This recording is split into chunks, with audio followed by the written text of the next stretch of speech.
Well, we live in a society where it's easy to feel like you're in constant competition, and sometimes that urge to succeed can bring feelings of jealousy. But you can use that green-eyed monster to your advantage. Yeah, mindset coach Katie Horwitch is the founder of Want, Women Against Negative Talk. Now, she's also the author of an upcoming book, Want Yourself. She's joining us live now to talk about how reframing jealousy can help you be more proactive. Welcome to the show. Thank you. I'm so pumped to be here. All right, let's go ahead and start by breaking down the difference between jealousy and envy. Yeah, I love that you started with this question because often we use jealousy and envy interchangeably, but they're actually two different things. So jealousy is about the fear of or the threat of losing something. So someone else has something and you want that thing instead of them.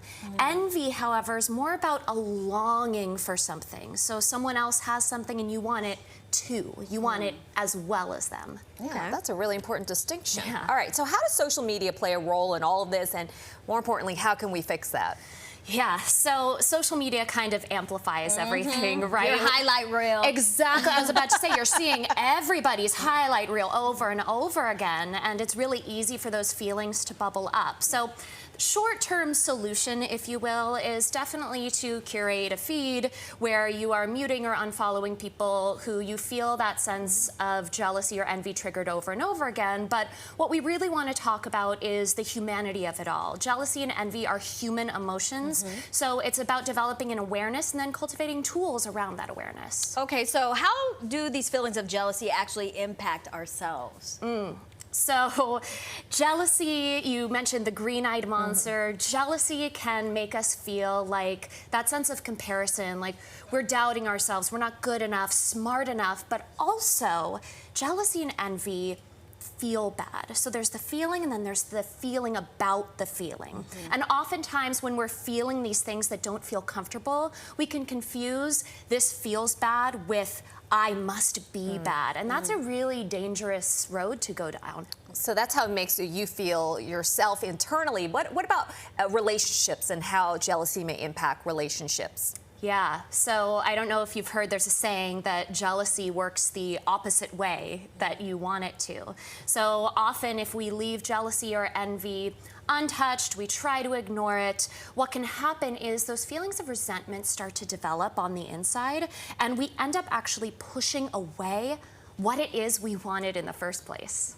All right, can jealousy ever be a motivator? Because I feel a lot of times when you're so focused on what you're jealous for, it stunts you from pursuing something. Yeah, so going back to the difference between jealousy and envy, underneath both of them is really good information. So jealousy, underneath jealousy, there's usually some sort of lack of trust. And it could be toward other people or places, but a lot of times it has to do with lack of trust within ourselves.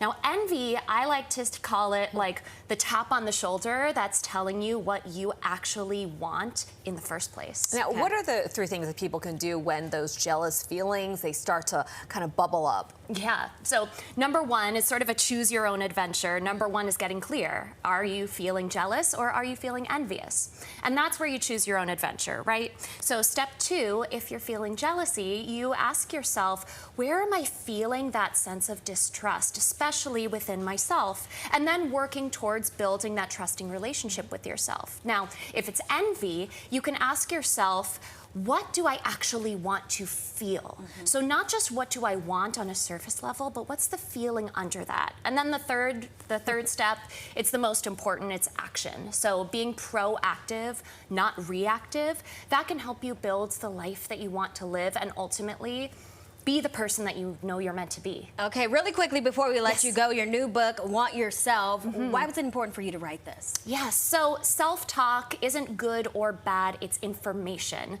And a lot of times we will plaster a pretty phrase over a negative one, but in order to shift our self-talk in a real lasting way, it's actually not so much about shifting the talk, but shifting the self part of the self-talk. So I wanted to write this book as a tool and a foundation for people to do that work. Love it. All right. Well, Katie, thank you so much for joining us today. We really appreciate you taking time to come in to talk to us. Thank you so much. And for more positive self-talk tips or to pre-order Want Yourself, follow Katie on Instagram at Katie Horwitch.